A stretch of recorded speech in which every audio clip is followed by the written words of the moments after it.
जिस तर्ज की सियासत को मैं रिपोर्ट करने का आदी रहा हूँ, उसमें इलेक्शन कमीशन किसी रुकने कौमी या सूबाई असम्बली को नाअहल करार देता है तो वो अदालतों से स्टे लेकर ऐवान ही में बराजमान रहता है। मज़कूरा तनाजुर में अहम तरीन मिसाल हमें हालिया तारीख में इमरान हुकूमत के दौरान मिली। उस दौर में कौमी असम्बली के डिप्टी स्पीकर कासिम सूरी को इंतखाबी हेरा फेरी के इल्ज़ाम में नाअहल करार दिया गया था। वो मगर अदालती स्टे की बदौलत साबका हुकूमत के आखिरी दिनों तक कौमी असम्बली के डिप्टी स्पीकर रहे।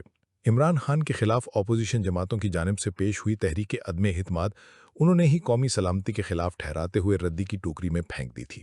ये अलग बात है कि उनके फैसले के खिलाफ रात गए सुप्रीम कोर्ट का हंगामी इजलास हुआ और उसने मज़कूरा फैसले पर नज़रसानी के अमल का आगाज़ किया और बिलाखिर ये करार पाया कि किसी भी वज़ीर आज़म के खिलाफ अगर तहरीक अदम एतमाद कौमी असम्बली के सेक्रेटेरिएट में बाकायदा जमा हो जाए तो इसे सिर्फ ऐवान में हुई गिनती के जरिए मंजूरियाँ रद्द किया जा सकता है। तहरीक अदम एतमाद पर लिहाजा गिनती हुई। इमरान हुकूमत उसकी बदौलत ऐवान में अक्सरियत साबित ना कर पाई। वजारत उज़्मा से इस बुनियाद पर फारिग होने के बाद कौमी असम्बली में मौजूद रहने के बजाय तहरीक इंसाफ ने वहाँ से मुस्तफ़ी होने को तरजीह दी। वो अगर ये फैसला ना करती तो गालिबन कासिम सूरी 2018 में मुंतखब हुई असम्बली के रुकन उसकी 5 साला आइनी मुद्दत ख़त्म होने तक ही रहते। फरवरी 2004 के बाद से ताहम हमारे कवानीन में बेशुमार तब्दीलियाँ मुतारिफ करवाई गई हैं। आइन की 26वीं तरमीम ने तो बल्कि आइन में एक नया बाब ही शामिल कर दिया है। कौमी असम्बली में तफसीली मुबाहिस के बगैर हुई तब्दीलियों की वजह से मुझ समेत कई पाकिस्तानी इस बारे में कतईन लाइल्म हैं कि मुख्तलिफ तरामीम और 26वीं तरमीम के जरिए पहले से मौजूद कवानीन में क्या तब्दीलियाँ लाई गई हैं। अपनी लाइल्मी के बावजूद मैं ये जानकर बहुत हैरान हुआ कि इलेक्शन कमीशन ने 9 मई के वाक़यात में मुलव्वस होने के इल्ज़ाम में सेनेटर एजाज चौधरी के अलावा कौमी असम्बली के रुकन अहमद चट्ठा और पंजाब असम्बली के रुकन और इस हाउस में कायदे हिज़्ब इख्तलाफ अहमद भिच्चर को इंसदाद दहशतगर्दी की अदालत से सज़ाएँ सुनाने के फ़ौरन बाद ही इन ऐवानों की रुकनीत से महरूम कर दिया जिनके वो रुकन थे। मेरी दानिश में संगीन तरीन जुर्म में भी निचली अदालत से सज़ा सुनाई जाने के बावजूद मुलजिम को उसके खिलाफ अपील का हक मैसर होता है। अदालत से अपनी सज़ा पर नज़रसानी की दरख्वास्त सुने जाने के बाद वो स्टे ऑर्डर की बदौलत उस ऐवान में अपनी निश्चित पर बराजमान रह सकता है जिसका वो रुकन था। सेनेटर एजाज चौधरी लाहौर कोट लखपत जेल में हैं। अहमद चट्ठा और अहमद खान बेचर की रोपूशी की खबरें गर्दिश में हैं। मुझे खबर नहीं कि रोपूशी के दौरान वो अदालतों से अपने लिए रिलीफ की कोशिश किस अंदाज में सरअंजाम देंगे। तहरीक इंसाफ के हामी अगरचे तवातर से ये दावा कर रहे हैं कि एक मुख्तलिफ मामले की वजह से इलेक्शन कमीशन से नाअहल हुए जमशेद दस्ती 12 काविशों के बावजूद लाहौर हाई कोर्ट में अपनी नाअहली के खिलाफ अपील को बाकायदा समात की दरख्वास्त समेत अब तक जमा ही नहीं करवा सके हैं। उनकी नाअहली की वजह से खाली हुई निशिस्त पर इंतखाबी शेड्यूल का दरिया असना ऐलान हो चुका है। सेनेटर एजाज चौधरी, अहमद चट्ठा और अहमद बिचर की इलेक्शन कमीशन के हाथों नाअहली के बाद पंजाब असम्बली में हुकूमत और अपोजिशन के माबैन बाकायदा धींगा मचती हुई।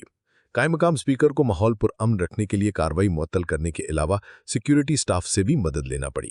अपोजिशन के कम अज़ कम 2 अरकान पंजाब असम्बली को बतौर सज़ा चंद दिनों के लिए पंजाब असम्बली के इजलास में हिस्सा लेने से रोक दिया गया है।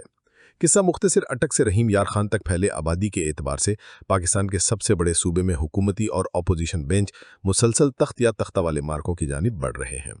मुल्की सियासत का देरेना तालिब इल्म होने की वजह से मेरा मुशाहिदा खबरदार करता है कि तख्त या तख्ता वाले मार्कों में हुए ज़िमनी इंतखाबात सियासी फ़िज़ा में हलचल मचाते हैं। अपनी सहाफ़त की इब्तिदा में लाहौर के हल्का नंबर 6 से सूबाई असम्बली का ज़िमनी इंतखाब देखा था। किसी ज़माने में जुल्फ़कार अली भुट्टो के करीब तरीन तसव्वुर होते ग़ुलाम मुस्तफ़ा खर पीर पगाड़ा की मुस्लिम लीग में शामिल होकर इस इंतखाब में हिस्सा ले रहे थे। उनके मुताबिक पीपल्स पार्टी के तकरीबन गुमनाम कारकुन शेर अली भट्टी खड़े थे। मज़कूरा इलेक्शन की इंतखाबी मुहिम के दौरान लाहौर के वसनपुरा और शादबाग के दरमियान कायम पार्क में एक जलसा हुआ। वहाँ एक सांप बरामद हुआ। उसे पकड़कर मुस्तफ़ा खर के हवाले किया गया तो उन्होंने उसे मुट्ठी में पकड़कर मार दिया। सांप को अपने साबिक कायद से तशबीह भी दी। उसके बाद जलसे में भगदड़ मच गई। शेर अली भट्टी इलेक्शन तो जीत गए मगर पीपल्स पार्टी के लाहौर पर कामिल कंट्रोल का भरम टूट गया। इस जलसे के तकरीबन 2 साल बाद जनरल ज़िया का 5 जुलाई 1977 वाला मार्शल लॉ भी लग गया।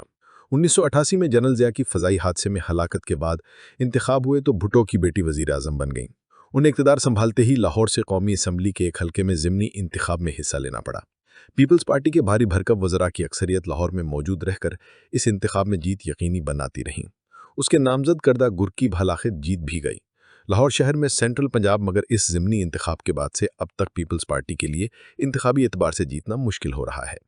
इमरान हुकूमत को असल धचका भी डस्का के ज़िमनी इंतखाब की बदौलत लगा था। पंजाब की मौजूदा हुकूमत को सोचना होगा कि मियाँ अज़हर मरहूम की रहलत की वजह से लाहौर से कौमी असम्बली की एक नशिस्त खाली हो चुकी है। سیاست میں کامل بحالی کے لیے اس کے لیے لازمی ہے کہ صاف، شفاف اور کھلے طریقے سے یہ نشست جیتتی نظر آئے تاکہ فارم 45 اور 47 کا تنازع ختم ہو سکے۔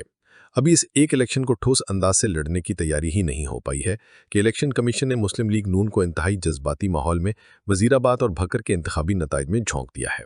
یاد رہے کہ احمد چٹھا حامد ناصر چٹھا کے فرزند ہیں۔ وہ محمد خان جنیجو کے تا حیات وفادار رہے اور ان کی وفات کے بعد نواز شریف کی مخالفت میں بے نظیر حکومت کا ڈٹ کر ساتھ دیا۔